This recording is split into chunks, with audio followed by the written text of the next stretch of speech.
Hey y'all, welcome back to my channel. If you're new to my channel, welcome. My name is Sharifa, and my poetry name is New Lily. If you're new to the channel, please check out the links located in the description box and comment section. And in both locations, you'll find an identical set of links that lead to videos that talk about what started my targeting in 2020, as well as links that lead to videos that share information about the targeted individual program. Information about the technology used on targets, tactics used on targets, and info about the program in general. Y'all, this is not a good video. This is a very negative video because it's a negative experience. But an experience I'm having. I know I said that last video you see on the screen that says last targeted individual video about work. I said that was going to be the last video. Well, something happened again today where I actually got terminated, and now I'm having to fight for my position. So this actually will be the last video that I make about the job, whether I get the job back or not. It's really just in defense of me. I'm not going to really specifically speak too much on what was taking place. I mean, if you've been keeping up with my videos, you have heard the progression of some of the things that happened that led to me making videos in the first place. But nonetheless, as a target, it's this unfortunate thing when you're targeted, you will get in trouble if you make videos, especially when it comes to work. I've dealt with this with my other job before. I've gone through the same thing with my night shift job. So it's like I already knew better. And I went in with that mindset. Like, okay, I know, I even said that in that first video. I know things might be happening, but I'm not going to be making videos about this job. But then when you actually get in the space and you're dealing with certain things, or you start having certain reactions or feelings about certain things that's taking place, it's easier said than done, because in the moment you're like, oh my God, I want to talk about this, especially when you're targeted and you're kind of isolated and you don't really have anyone, it feels like, in your corner. Then the best place to come is on YouTube with other people that are sharing similar experiences, other targets who are experiencing similar things. And so that's what leads to these videos. You're like, okay, well, I'll come on and vent and talk about what's going on here in a space where there are other people going through the same experience. And that can lead to trouble. That can lead to you losing your employment. I almost lost my night shift job too, the same way. But thank the Most High, they gave me a chance to have my job still with them. But now I'm dealing with this day job and these recent videos I've made. Remember, I told you things have worsened in the last 2 weeks. Since I made that video, when that thing happened with that girl that was sitting on the other side of the unit with me. Like, that thing was like the start of I won't even say the start of the decline, because it had been really stuff happening low key, and I was saying things in videos and I should have just ignored, really, and should have just sat there and through it. I'm a target. It is what it is, and that's just what it's going to be until I get out of this program. Most High willing, and I will get out. That's why I'm saying until I get out, because I'm going to get out, y'all. This is not the end all be all for me, I guarantee you. Anyway, so that's what's going on. I went into work today and basically was terminated around 3 o'clock. I came from lunch and I was just called into the office. It wasn't totally out of left field, because I was kind of being warned by the other officers that they were trying to get rid of me, basically, and people were complaining about me all of a sudden and within the last 2 weeks. But it was like warnings, like, okay, do better now so it doesn't happen. It wasn't a this is going to happen today type thing. Right? That thing came out of left field in a way, because even though it was kind of like I knew the buildup was happening and you got to do better, that was the talk, do better. It wasn't this is happening today type that I didn't expect it. It even had a little theater, what seemed like theater. I don't want to speak too much about stuff, because this is what has led to where I'm at now. So, and I am still trying to fight for the job. So I can't speak too much about stuff. Like, I literally have to just deal with certain things and just like let it be what it is. That's just how the thing works when you're targeted. Anyway, though, did have a conversation with someone in my close circle in the car, and I feel like I was being gaslit, because it's like this warped perception of what took place versus what really happened. Like, my whole life I've been independent and pretty much taking care of business the way that I need to. I had a good upbringing. I was blessed. I grew up in a household where I was given a good education. I had support from both of my parents, etc. It wasn't a broken household, and I'm not saying if you came from a broken household, you can't turn out good. There are people that come from broken households that end up doing amazing things, but I'm just saying I was given a good start to life, so I was blessed in that way. So I've never said different. That was the case, and I never had issues really until my early 20s, where I struggled with alcoholism, and that was no one's fault but my own. I had different things going on. I had this really bad breakup with an ex that ended up using me, and I took like a hit to my mental, right? I took a hit to the mental with that. And a few other things were going on around that time. But nonetheless, I chose to drink. It was my decision. I've never blamed it on anyone else. It was my decision to drink. Whatever the cause was, I had an addiction in my early 20s. I did. I was an alcoholic. I've talked about it. I've been very open and real about it. They love to say I don't take accountability for things, when I've taken accountability for everything that I've said, done, etc. I don't understand where I don't. It baffles me, some of the things that are said. But nonetheless, I did have like a drinking problem in my early 20s. And even then, I was doing okay in school. I had a 2.7 GPA, right? When I was in community college. That's a B grade point average, by the way. The reason that I got kicked out of school, or it wasn't necessarily kicked out, but I couldn't keep attending, was because I failed a math class multiple times. So I have trouble focusing. It's something I've struggled with my whole life. It was so bad when I was younger that they knew something was wrong, the teachers. And so that's why I was sent to the psychological clinic where tests were conducted, and all of my siblings were all sent there. And it turns out we have ADD, like severe ADD. So it's like trouble focusing, you lose focus easily, etc. And it takes tactics and techniques, and over time you learn how to live with the condition. It's not a big deal. You can function. Anyway, so with math though, and things that I don't find interesting, I have had trouble focusing. And so that was the case with math. I just had so much trouble focusing with that math class because it wasn't interesting to me. And the classes I was interested in, I didn't have to try hard. I just passed. And so I had a 87 grade point average, and I had failed this math class 3 times in a row. So I would have had an A grade point average if it wasn't for that math class. But nonetheless, I failed it multiple times, and I lost my financial aid because they started doing this new thing at the school called completion rate, right? So if you failed a class multiple times, it didn't matter even if you had a 3.4 GPA. If you had a class on your transcript that you failed multiple times, you were losing your financial aid. And so I lost my financial aid. I was already struggling. My sister and I were in an apartment. You know, that was the first mistake I made. Going to school as a freshman and getting in an apartment right away instead of going into a dorm. There's a lot of mistakes I made along the way when I was younger. Things that I wish I did different. Anyway, it's like no sense crying over spoiled milk. So that's what happened. You know, I lost my financial aid. So I was out of school. I was one class away from graduating. Literally one class away, and that math class made me lose my financial aid. And so my mom was trying to fight for us. Like, look, she has a 2.7 GPA. That's a B grade point average. She's passing. They would not budge, right? It was your completion rate is too low. You need to pay this class off out of pocket in order to get your financial aid back. So I ended up working at Walmart, and it felt like I was up there for no reason, you know, because I was making such a low salary at Walmart, and I'm paying this big expensive rent. You know, I was sharing, like I said, an apartment with my sister, my boyfriend at the time, and her boyfriend. And we were struggling. I couldn't keep up with the rent. I had this big car note, foolishly got into this car note with this shady car dealership. And it was just a lot going on. I was with this ex that ended up leading me on and using me. And so I fell into a depression, and I started drinking. And then partially too, I have always had trouble with socializing. I also have Asperger's. That was not clinically diagnosed. I learned that later in life. I figured it out on my own. I knew since back in my 20s, I was telling my mom, I think I have it. But recently, since things have started, the targeting, you know, I started trying to learn myself and looking into research and this and that. And I do have Asperger's. It wasn't clinically diagnosed, but I took all the tests. I have Asperger's. So I've never been good at socializing, and it took years for me to build up enough to be okay at it. Anyway, so that too was part of why I drank. I'm just being honest. I've said this before. The alcohol gives you like liquid courage, like conversations you wouldn't feel comfortable having normally with people that are strangers, that, you know, regular people who are outgoing and outspoken can easily spark up a convo. Like someone like me who's introverted and who has trouble socializing. When you take a drink, you're like a social butterfly. Like it was like liquid courage. Like I used to be able to socialize so well whenever I drank. So it was a mix of helping me socialize. And then also too, I was going through a depression, what was going on with my ex, what was going on with school, etc.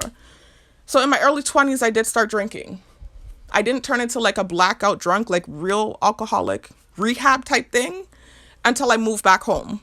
And everything wasn't working out, you know, where I was at in Florida. Like I was working at Walmart, not making enough money, couldn't keep up with rent, couldn't keep up with my car note, was depressed, severely skinny because of what happened with my ex. Kind of felt like I was going off. I'm just being honest. This is what I went through. This was my life experience. And so I moved back home to recuperate. And when I moved back home, I ended up falling into a deeper depression and drinking more. Rather than getting better, I got worse. This was in my early 20s, y'all. I already talked about this in several of my videos. I'm very real about my life because it's on display anyways. I'm being judged and all these false narratives are going. So I took the time to make videos and tell my real story of what really happened. So anyways, I started really drinking heavily and I turned into a blackout drunk. And y'all know the story if you listen to my full story. Check out the links in the description box and comment section. You can hear the full story of what happened here on Island. Right? So blackout drunk, ended up in rehab and turning my life around. Worked, I put myself back into school. I didn't have any financial help. I did this on my own. I worked, I turned my life around, paid my way back into school, ended up moving back to Florida, getting back into school, going through school, not having issues with anybody. I was on my own, taking care of myself. I signed my own self up for school. Like I said, I paid for that class out of pocket that I owed money for to get my associate degree. Once I turned my life around, I paid for it out of pocket, took the class I needed to take virtually, got my associate's degree. Then I signed up for school in Florida, went on my own. I did this all on my own. Nobody did this for me. I worked my way back into school because I wanted to do well in life, went back to school, stayed in the dorm for a year as a big old 26, 27-year-old female in the dorm with younger college students, which is, it's an uncomfortable feeling kind of because you kind of feel like a big conk on campus. And that's foolish to say because people of all ages go to college. But it's a different thing when you're staying in the dorms. We're freshmen and, sophomore and they're young and they're partying and doing all this type of stuff. And you passed that, you done did that already. You're older and you're mature and you're settled down and you're just trying to do school. So that was the issue. I was there for a whole year and I wasn't having issues with the people around me. That wasn't a problem. Everything was fine. Everyone on campus knew my sister and I. They knew us. This was right there in 2018, 2019.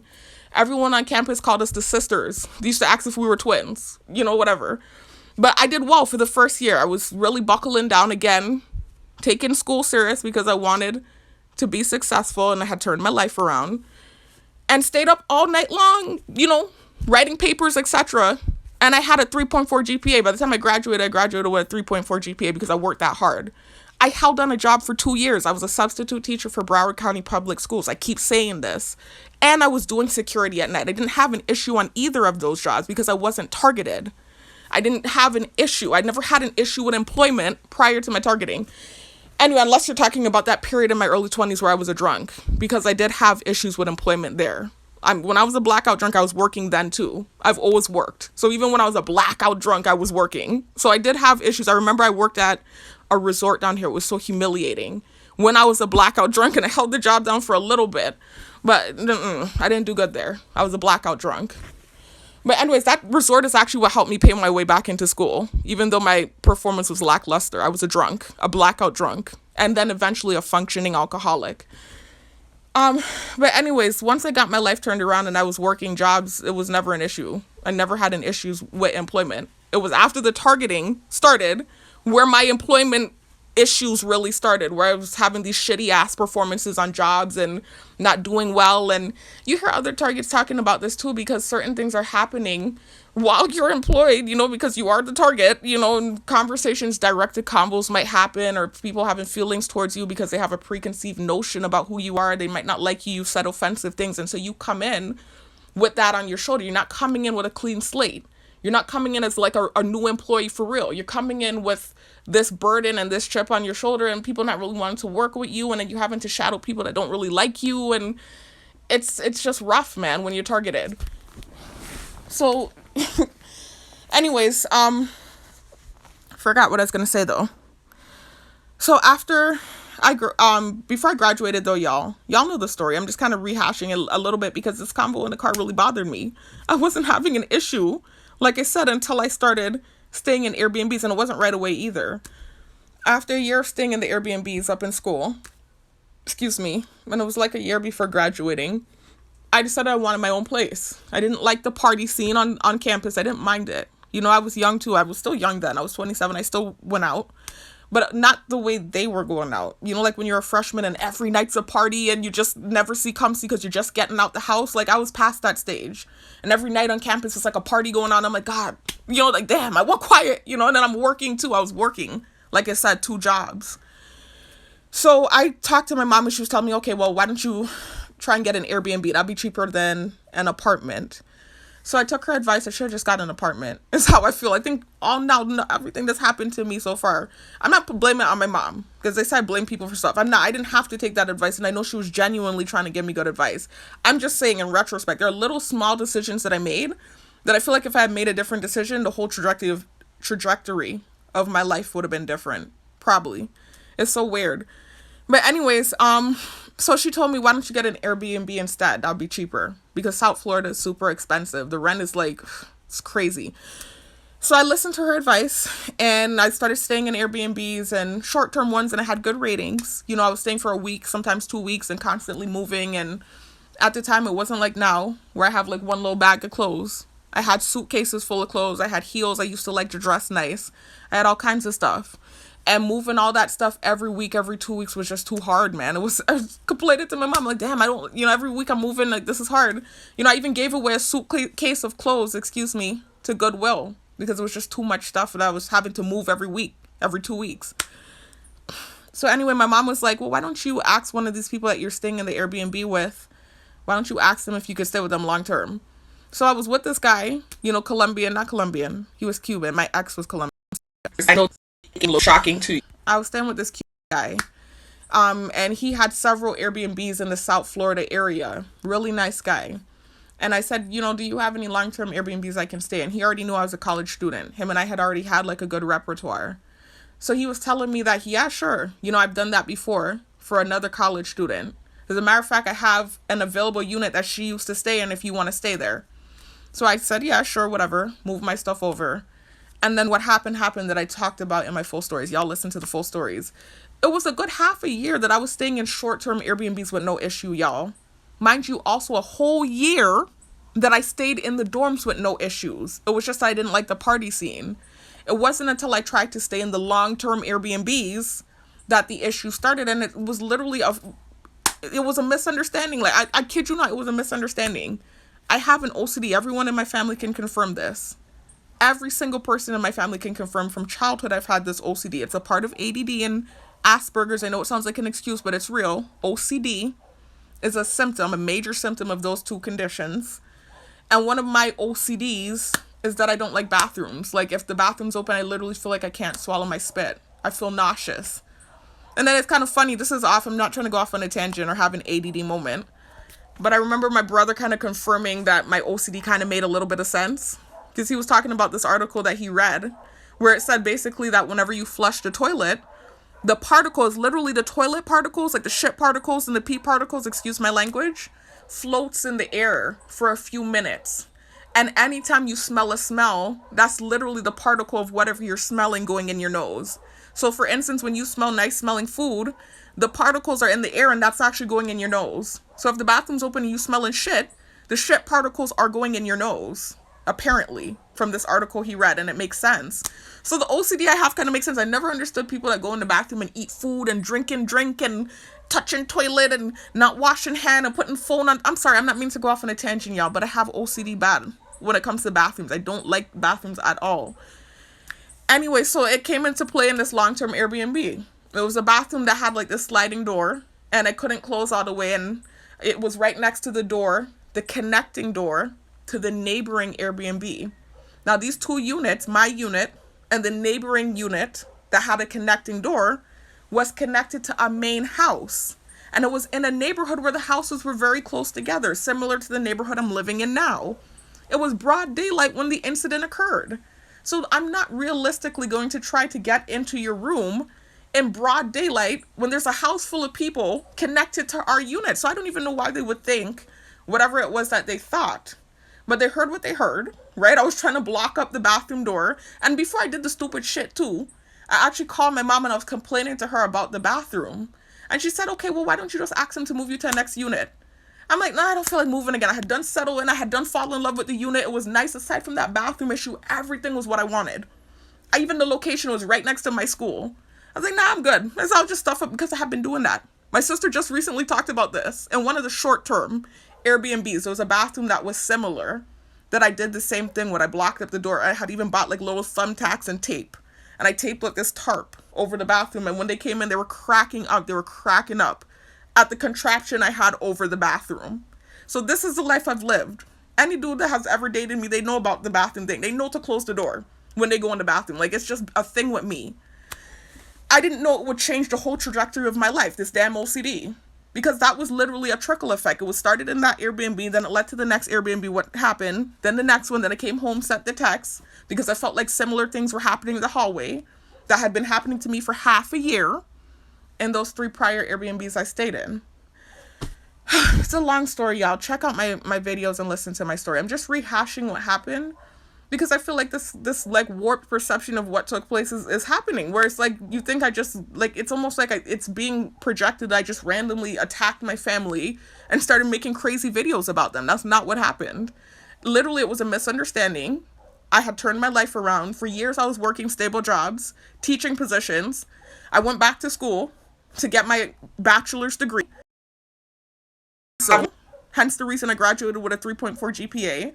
And I'm not trying to be an egomaniac. It's just that I keep getting, it almost feels like gaslit and painted as this sloppy, don't care individual. And that's not how I was prior to my targeting.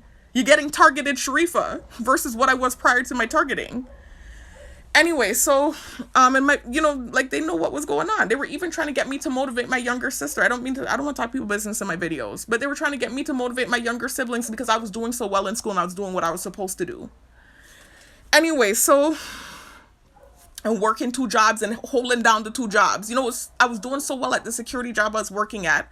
I got my sister a position with them. Anyway, because I have to keep it. If I don't say it, then it's like history is like revised and it's this whole warped perception because of the me now that you're getting, the targeted me. Anyway, so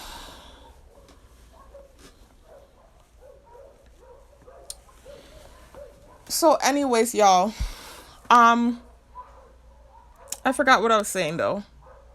My God, I lost my train of thought because I started barking in the background. And I'm really tired, y'all. I'm exhausted. It's been days and days of stress because things have kind of changed at the job, the environment. And I believe that's why they amped up the firing of me.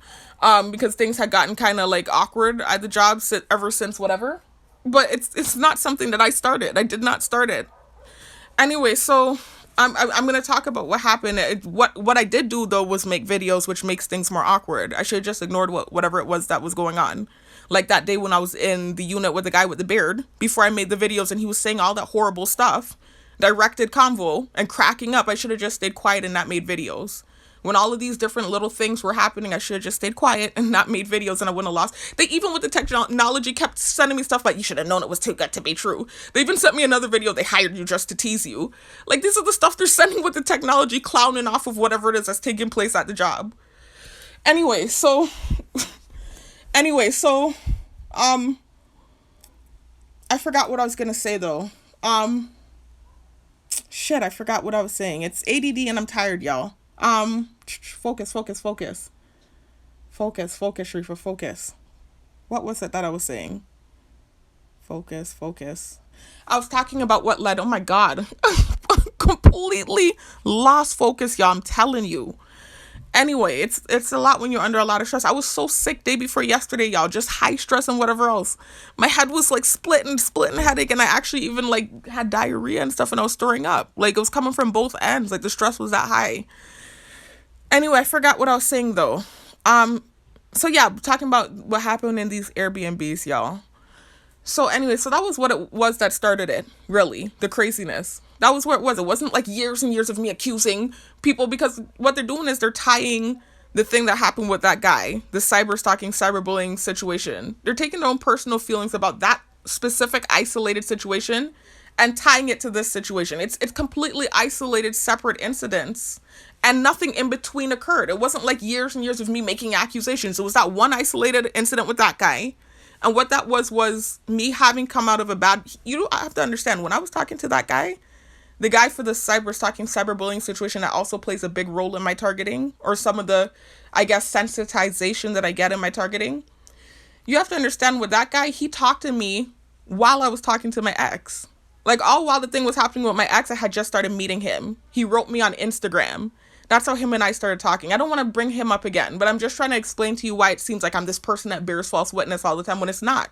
It's 2 isolated incidents, and both were from PTSD. The thing with that guy was really that I was paranoid because of what had just happened with my ex. It had been a year of him leading me on, basically using my body, if we're keeping it real. I lost a lot of weight. You know, he took, I don't want to say too much, right? I already told you guys what happened, the details. I think it was retribution for the way I broke up with him. I don't need to go into the details about it. But nonetheless, that's what was going on. It was like a year of him leading me on. I lost weight, all this kind of stuff.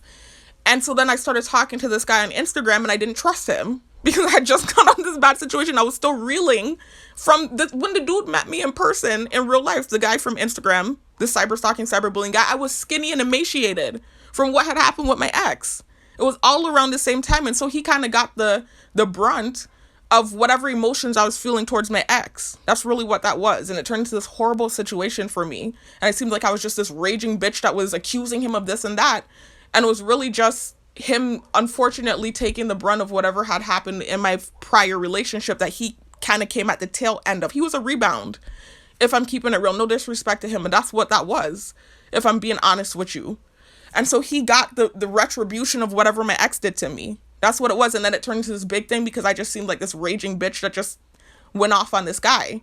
It's not connected to this situation. It's two isolated incidents. This is years later now, where, like I said, a misunderstanding in an Airbnb happened, which kind of led to this trickle effect into the next two Airbnbs. That's really what happened. Something that started from an OCD. And then for I hate that number, but that's literally what it was. Half a year, I was dealing with that weird situation in those three Airbnbs. And then I moved home and I kind of felt like the same thing was happening in the house because of what I had experienced in those Airbnbs. It is similar to what happened with that guy, because it's kind of like what happened with my ex, I took out on that guy. And what happened to me in the Airbnbs, I came home and took out on my family and sent the text message. And so it kind of created this thing, but I don't understand how big the thing got and how bad I got punished for it. That's why I think that's what I don't understand, is how big the thing got and how bad I got punished for the thing. Hold on, y'all. I'm going to get something to drink. I'll be right back. I'm back. Now there's grass cutting in the background. But anyway, another thing to note, y'all, is that those two incidents were darn near a decade apart. The thing with the cyberstalking, cyberbullying guy happened in my early 20s. And the thing that's happening now happened in my late 20s, age 29, actually. I got targeted the year I graduated with my bachelor's degree. At age 29, I moved back home the summer of 2020. And that was when the targeting started. And so I've been targeted for the last 4 years and change. But the incidents were years apart, y'all. Damn near a decade apart. So I want you to understand that too. It's not been years and years of me accusing people of things. What happened is that was brought up. That incident was brought up in the targeting when I decided to start making videos. You know, another reminder, I didn't start making videos until 2 years into my targeting. I sent the text message in 2020. I was dealing with the targeting for 2 years. It affected my work performance then, even then. You know, I was teaching and I was doing night shift security, but I held the two jobs down despite the targeting. But I decided I wanted to leave because of what was happening. So I tried to relocate off island. I resigned from my teaching job and I resigned from the security job that I was working. I didn't know I was a target at the time. I just knew something weird was happening ever since I had sent that text 2 years prior. Tried to relocate. Things blew up. Came home, did research, learned I was a target, and that was when I started making videos. It wasn't an instantaneous thing. It wasn't like I just went on the internet and started land blasting my family and acting like a kooky nut. I was literally dealing with covert surveillance. I was dealing with people watching me naked in my apartment. I was being followed on the roads. I need to clarify and specify why these videos started, because I feel like there's a level of gaslighting when it comes to the videos. And when I have conversations with people in my close circle, it almost feels like a level of delusion there. Like they feel like I just sat there and started making videos. I sent the text, accused them, and I just sat on my ass and started making videos and saying horrible things about them. That's not what happened. I sent the text. It was blown out of proportion. For 2 years, I was dealing with covert surveillance to the point where I was being watched, again, I reiterate, naked in my apartment, raving by, etc. And then I ended up trying to relocate off island. The thing followed me and blew up. And that was when I came home and realized, I have to tell my story. I have to talk about what I went through. I'm a target? What the hell is that? That was what started the videos. And the only reason I talked about again, because it seems like I have to keep reminding people of this as well. the guy with the cyber stalking, cyberbullying situation listened to the ambulance out because they know what I'm about to say and they know this is true. The reason I started talking about him was because before I tried to relocate off island, we were living in the neighborhood with his family. And a lot of the targeting and gang stalking activity that was taking place in this neighborhood was being done by his family. They took the current while I was naked in the shower. I have to keep reiterating this because there's a level of, I hate to use this word, but gaslighting that takes place with it. Right? This was before I ever made videos, mentioned a man or anybody, before I even tried to relocate off island. They took the current while I was naked in the bathroom and I had a turmeric mask on my face. I had to feel around like a blind person for water to wash my face. And then I go and sit outside on the porch and my dad's in the bush with his father. His father used to graze in the bush near our house. That's how close the houses, this is how close his father lived to us. The houses weren't close together like in this neighborhood, but they were near each other, relatively near. And him and my dad seemed to have built up some sort of relationship. And so his dad was in the bush with my dad laughing while the current was gone, and I'm sitting there on the porch and I'm at this point aware of the fact that there are cameras involved. So understand what led to the videos. It wasn't just a random, I sat on videos and started attacking my family. That's not what took place. And so it feels like gaslighting when that's said. That's not what happened. I sent the text foolishly. PTSD from what I dealt with for half a year in those 3 back-to-back Airbnbs that started from a misunderstanding, a simple OCD. And then I stupidly sent the text. I didn't accuse my family either. I asked them, are y'all doing this and that? I asked them a question. I didn't say, y'all are doing this and that. I didn't say that. I asked them a question. I said, y'all, I know y'all wouldn't do that, right? Whatever I said. And then the thing blew up and it was like 2 years of just like this growing weird thing. I didn't even know what it was. I didn't know it was targeting. It eventually culminated in me being watched on camera. That's how far the thing went. I was being followed on the roads. So then I tried to relocate off island. And this is where it's like, oh, you're blaming people for stuff. But this is literally what happened. Well, I don't know what else you want me to say. This is what I sent the text message and these things occurred. This is what happened. So then I tried to relocate. The thing blew up. It followed me, blew up. I had stupid reactions, my dumb ass. I didn't know how this thing works. I didn't understand how the targeting works. I didn't even know I was a target. Came home and learned what I learned, and that was when the video started. That was when I mentioned that man, because his family literally was a part of the gang stalking in that neighborhood. His dad was in the bush with my dad laughing when they took the current while I was bathing. So I didn't just randomly talk about him. So that has to stop, man. The gaslighting that kind of comes along with things, that has to stop. Anyways, y'all, let me get back to work, though. I just had to address that, though, because I'm having this conversation with my dad in the car, and I can't just let that rock, because when certain things are said, they'll just run with that narrative, even if it's not true. They'll know full well what really happened, and then, this one thing is said, and of course, a lot of people that are looking have subjective feelings. They're not looking at it objectively. They have biased feelings about the whole situation. They don't like me. And so I have to now come on video and clarify when the wrong thing is said. Because or else whatever was said will be ran with. And I'm already in a situation where I have to now fight for this job. And now you're kind of painting this false narrative. That's not what happened. That's not how that went. Anyway, I take the accountability. I shouldn't have sent the text message. But all the stuff that followed after, whoa. That was far. Anyway. So anyways, man. Y'all, fast forward to now. So this is where we're at now. Tried to relocate, like I said, things blew up, came back, things were much worse. I couldn't get the same jobs I used to get. There were many more people involved in the targeting. The targeting had gone viral. Just a whole different cat. I was even surprised I got this job. I keep saying this. I, in my greatest fantasies, could not have fathomed that I would be able to get a government job again anytime soon with the way the targeting was going. So anyways, excuse me, y'all. Once I did get the job, I talked about in some of these videos, some of the things that happened. Like, even in the orientation, there was sensitization, but I understood the message they were trying to convey. I'm not trying to talk too much about some of the things that's happened, because that's what's led to the seat I'm in now. I'm just, again, defending myself for making the videos. So there was sensitization in the orientation. I did have a PTSD reaction. I have to keep saying PTSD because that's what it is. For 4 years, excuse me, I've been dealing with covert surveillance and different things because of this text message I sent. And 2 years ago, or at this point 3 years ago, in 2022, when I tried to relocate, it took an ominous turn when I tried to relocate, and this creepy narrative started to spin from the text message. And I had these anxious responses when I was trying to leave, like I said, or relocate, whatever, that led to like some real harsh gang stalking treatment. And so I got angry and I started sharing a lot of offensive stuff. And that's what made the thing go viral and blow up. But there's a level of PTSD there now when it comes to females and when it comes to children and when it comes to this narrative that was created from the text. So anytime I have any type of low reaction, I feel like I need to make a video. If there's a bunch of sensitization in the orientation and then I have an anxious reaction, immediately I feel like I need to make a video to defend myself. And that's why I was wrong. I should just let it rock. Oh, well, you had a reaction, whatever. Just be glad you have a job. Don't make a video. Like, that was the start. I shouldn't have made a video. Shouldn't have even started making the videos, regardless of whatever it was that was happening. I got into the facility.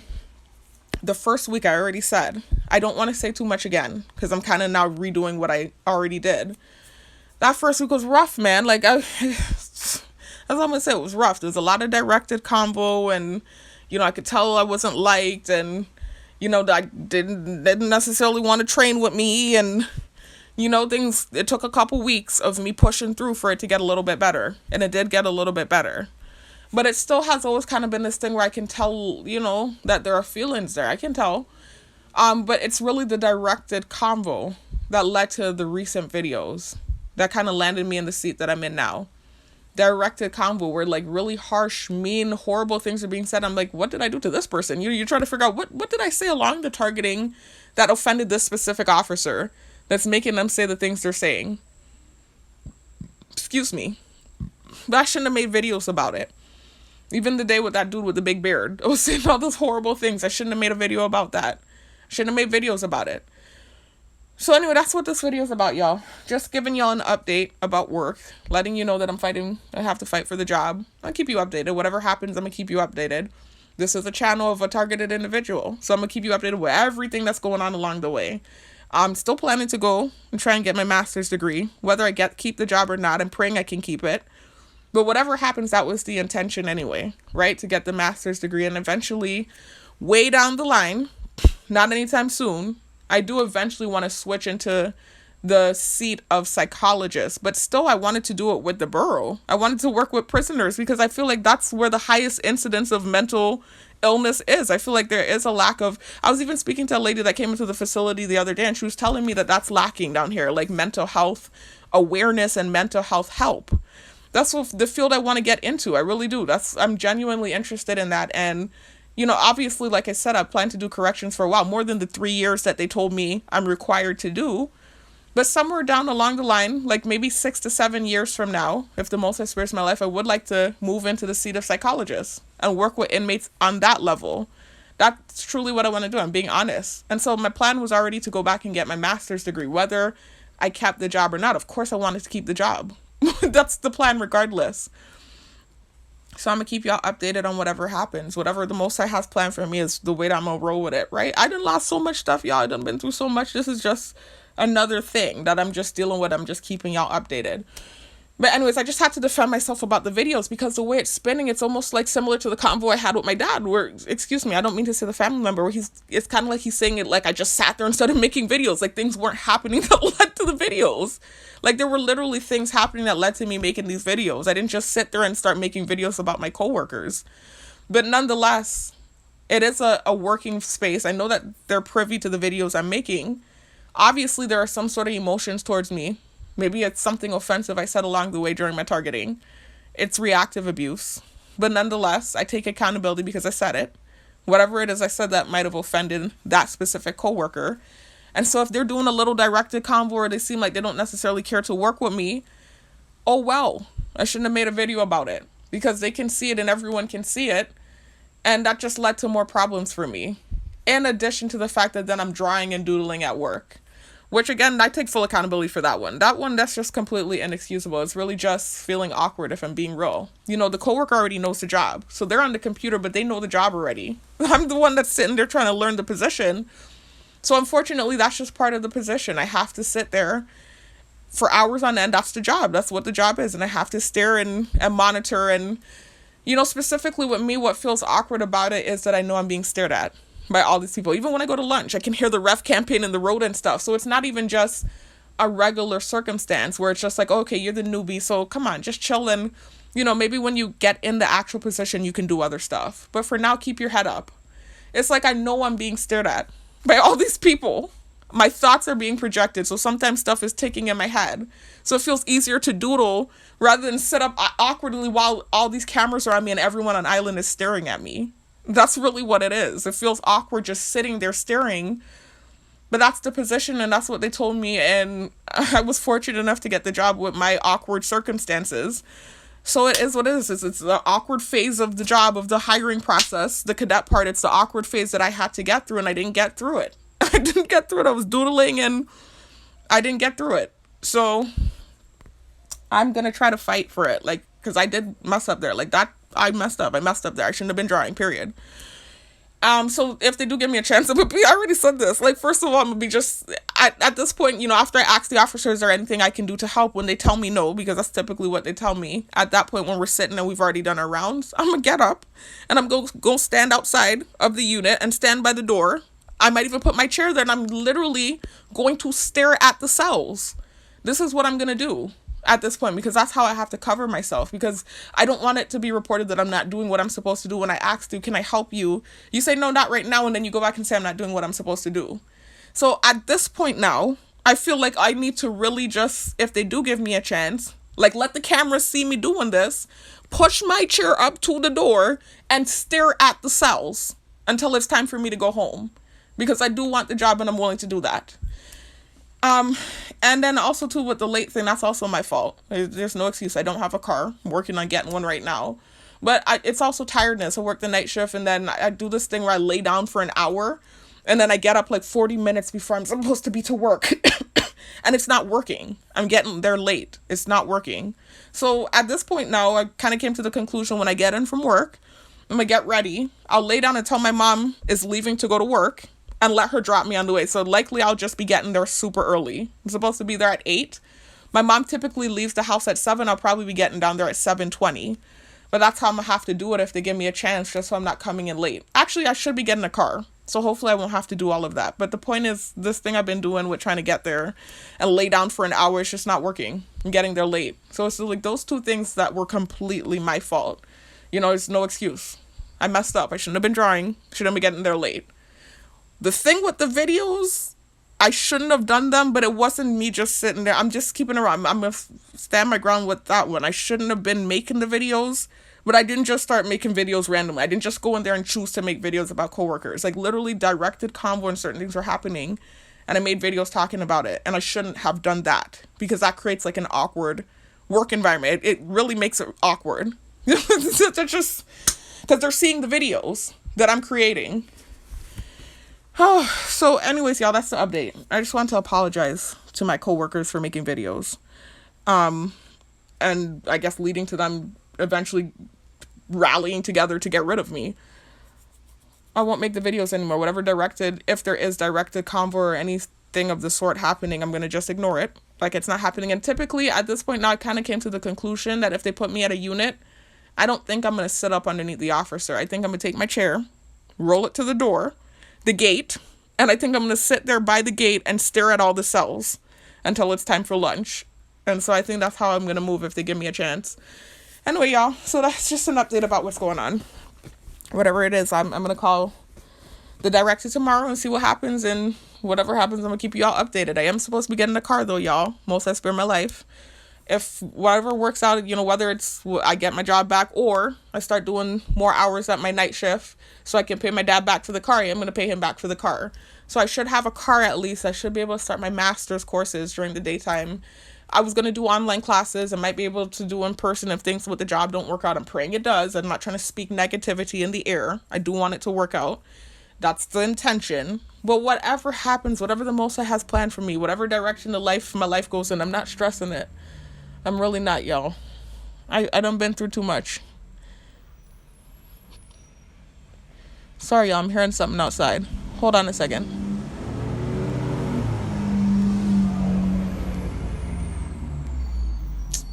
That's the neighbor, y'all. Anyway, so that's the update, y'all. Just keeping y'all posted on what's going on with me. Those other videos you saw that I had posted, obviously you can't see them anymore. They're no longer visible. So this is the only work-related, targeted individual video that's visible. Just giving y'all an update on what's going on and kind of defending myself, but also too, like I said, keeping you updated. And I'll keep you updated on whatever the outcome of the situation is. Just pray for the girl, right? And whatever happens is meant to be. I'm gonna work with it regardless. Anyways, I'll talk to you in the next one. Peace out. Y'all, what was it? Oh my god. Okay, the first thing is, I don't know. I keep, through some of the directed convo recently, I keep hearing the term lying on people. I don't, from my perception, feel like I lied on anybody, but it's something that I have to agree to disagree with, because maybe I'm wrong. Maybe the way I'm seeing things is warped, and I maybe perceived things the wrong way, and it came across as me lying on someone. I don't see where I lied on someone, but it's possible that was my perception and I was wrong in that situation. So I do want to apologize if it seems as though I've lied on someone, one of my coworkers, or in one of these videos they felt like they were portrayed in a bad light, because things did start to get better on the job, and they did start to teach me the job after those first 2 weeks where it was really rough. They did start teaching me the job.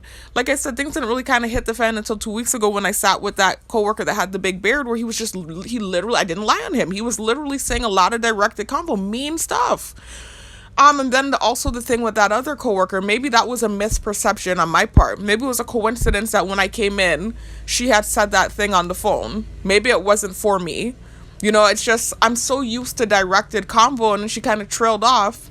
I thought it was for me. Maybe it wasn't. And maybe that's what they're saying, lying. Maybe that's what they're referring to. Maybe I misperceived the whole interaction that took place there. I'm so used to directed convo and things taking place with the targeting. But I apologize for that as well. Whether she was directing it at me or not, I shouldn't have made a video about it. And I did say that in the prior clips. So I do apologize if it seems as though I've lied on coworkers, because that wasn't intentional. Maybe it was a misperception on my part. And I do apologize for making the environment awkward with these videos. And then lastly, I want to apologize to the officer and his wife for making those initial videos. I explained already in the prior videos why I made the videos. I wasn't planning to. Again, overthinking things. This is what has gotten me into trouble. This is why I'm targeted. Overthinking things. At least when I came home. What happened in the Airbnbs really happened. It was a misunderstanding. It was because of the bathroom OCD, and it led to one thing that led to the next. I know it sounds like a bunch of whatever, but that's literally what happened. But when I came home, overthinking things, the situation with the cyberbullying guy, overthinking things and making assumptions and getting myself into trouble. And that's what I did with this officer and his wife, and I wasn't going to make a video about it. But my overthinking still led to this stupid reaction that I shouldn't have been having in the first place. And then I felt the need to make a video to cover my ass, but I shouldn't have had that thought in my head in the first place. So maybe trying to control my compulsive thoughts and stop overthinking every little thing. And so I do apologize for that as well, and for making that situation awkward as well, and for, if anything, that I did as far as my interactions with the coworkers came across as disrespectful. I do apologize. And there was one more thing. I forgot what it was. No, I think that was it. That's it. So that's it, y'all. I don't have anything else to say. That's all I want to say. I want to add that to my video. Talk to you on the next one. Peace out. Y'all, there were 2 more things I wanted to mention, and then I'm done with the video. Just again, not trying to make excuses, but in defense of these videos, one of the main things, I can't believe I forgot to mention this, that led to me making the videos in the first place, was the perpetuation of my breath stinking. Remember, it got so bad about a month ago, I finally, had ordered a professional halometer test. I wouldn't say a professional halometer test, but I ordered a halometer breathalyzer, right, detector, to prove that my breath didn't stink.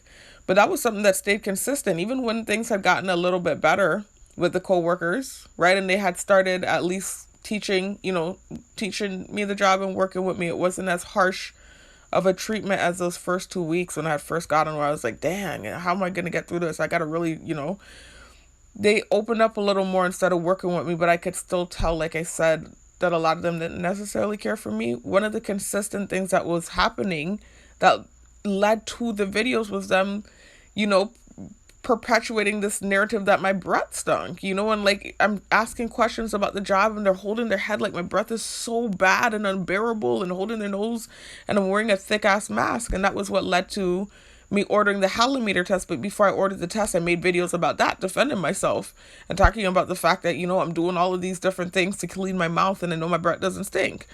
So I mean, that's just an example of, some of the little things that were taking place that led to him. Who wouldn't want to make a video about that and defend themselves? When people act like your breath smells so horrendous. That's just one of many of the little things that were happening that led to discomfort. And, these videos do create an awkward workspace, but that creates an awkward workspace for me. I'm not being considered because I'm targeted. So all of these little things are what led to me making the video. I didn't just sit there and start making videos about coworkers. That's not what happened. But anyways, again, I understand I shouldn't have made the videos. I'm targeted. So unfortunately, that's just part of what comes along with the territory. And so I should not have made the videos. But I feel like I adamantly need to defend myself that I didn't just go in there and start random. That's not what happened. Similar to, like I said, what happened with that person in my close circle, where he was kind of telling the story of what happened. Like I just sat there and started making videos. That's not what happened. Things were happening and I literally eventually started making videos. Anyway, so that, I just wanted to mention that was one of the main things that led to me, the start of the videos, really. I don't even know how I forgot to mention that. That's what led to a month ago, like I said, me taking that on-camera halometer test. But then also, another main thing that was hinted to me from several coworkers was the word bitch or being a bitch. So, I mean, I think really and truly that's what it's all about, and all of that treatment I was receiving that led to the videos in the first place. I think they think I'm, like I said, they have, and I kept saying the wrong word, y'all. I kept saying misperception. I meant to say misconception. Anyways, I'm tired, y'all. So anywhere prior, right in the prior clips where you heard me saying misperception, I meant to say misconception. There is this misconception of me, though, that I'm this aggressive, angry, bitter, mean person, and it's all been reactive abuse. This is not me making excuses. This is not me playing victim. This has been my reality. I foolishly sent a text message. It was blown out of proportion.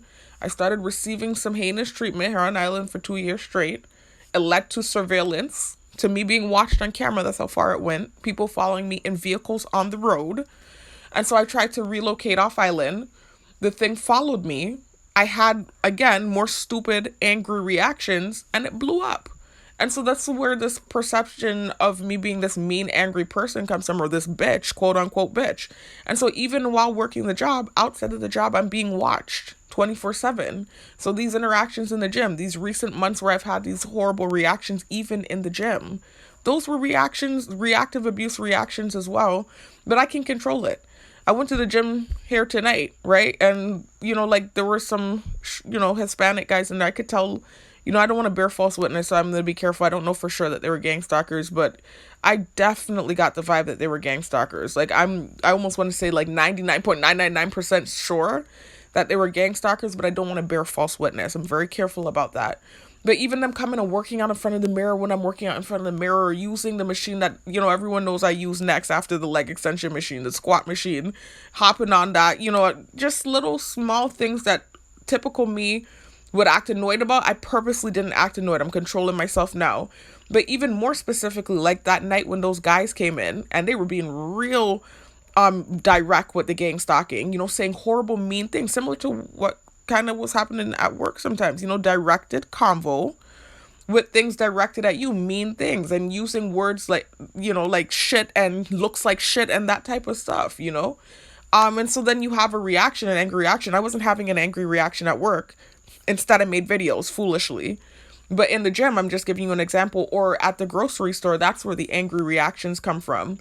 And then, I'm hearing at work, oh, she's like a wolf, or what was it? They said a werewolf at night, and she, she's bitter and she's angry, and she, I had one coworker saying I need to get some dick. Excuse my language, that sounds so vulgar and nasty. And I'm not trying to say that in a way like to upset that coworker. He's a young, fresh boy. You know, this is how some people talk. I'm not trying to be disrespectful, but I'm just saying, like, this is the perception. I'm this angry, bitter, lonely, whatever. And actually, it's kind of accurate. I am angry, I'm bitter. I am lonely because I'm isolated from the targeting. But nonetheless, it's not just that's my personality and my persona. I'm targeted. And that's where all of these reactions and this persona is coming from. It's not just naturally me. That's not naturally me. And so where they're having this perception that I'm a bitch at night and I don't behave at night and I'm like a werewolf. It's reactive abuse. They can actually see what's happening, what I'm reacting to, and it's me. I'm just being a bitch. It's like almost like the video thing. Like, oh, I just made the videos randomly. It's not a reaction. But nonetheless, I understand, again, like I said, that this is unfortunately the seat I'm in for now as a target. And so the videos have to stop. Regardless of what's happening that I'm reacting to, the videos do have to stop because it's not helping. It's only, I mean, sometimes it helps. It's gotten me this far. I think the videos is what led to me getting the job in the first place, defending myself and refuting certain things. But some videos don't need to be made. If certain things are happening, like directed combo or something on the job, I don't need to make a video about it, especially in a jail setting where you just can't make these type of videos. Unfortunately, I'm targeted. It's just something I have to take at the chin and not make videos about, and I do understand that. So that's the point. That's the end all of it, really. I understand that part. But the bitch thing, I just remembered that too, and that was also another thing I feel like that leads to a lot of the unfair, what feels like unfair kind of circumstances in the first place. It's reactive abuse, and then you kind of like villainized for these horrible reactions, and so you have to learn how to control them. So I did tonight. I went to the gym and everything was okay, right? So, but I'm just saying, it's rough. It's all targeting.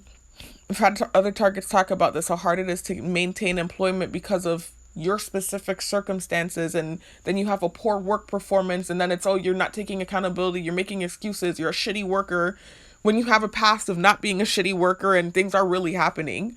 That's leading to poor performance. But anyways, if I do get an opportunity, like I said, I'll do better. I'm gonna make sure I get there on time. I'm gonna get there early, actually. I said I'm gonna ride down with my mom, who's a teacher. I'll be there an hour early, bright and early.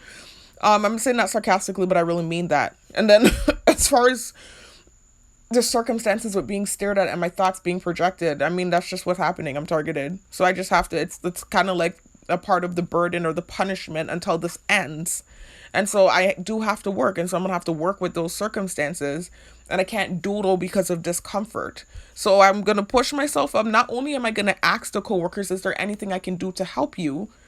I'm going to also, after they tell me no, because that's kind of what's been happening, I'm going to get myself up, take my chair, like I said, go outside of the office, because I think that will alleviate some of the awkwardness as well if I'm not sitting up under them with my thoughts projecting. And I'm going to push my chair up to the cell wall that closes off the unit, and I'm going to stare at the cells. And the time where I'm up by the units, that's what I'm going to do. I'm going to stare at the cells. I did speak to an older veteran coworker earlier, and she was kind of explaining to me anyway that some of the new stuff that happens, I don't want to say too much, is not how it used to be. It really used to be that you couldn't have anything in there, no computer, not even the senior officers, no computer or anything. You really just had to stare on the floor, is what she was explaining to me. And the way she broke it down made sense to me. Like, you need to be observant of the inmates, because sometimes a fight might be breaking out, and if you learn them well enough, if they come out on the floor with sneakers on, then like, okay, something about to pop off, let me get on the floor. So she put it in a way that made sense to me. So for me, it's really just getting through the awkwardness of everyone staring at me and my thoughts projecting, and just having to kind of sit in this sedentary role and stare. That feels awkward, but I can do it. It's not impossible. It's just, it feels awkward. I'm gonna be honest. But awkward ain't gonna stop me from working, right? So that's it. I just wanted to talk about that. I'm gonna have to just push through, like I said, if I get an opportunity, and just do things a little bit different. Anyway, I'll talk to you on the next one. I just thought about that as I was listening to the video. Talk to you in the next one. Peace out.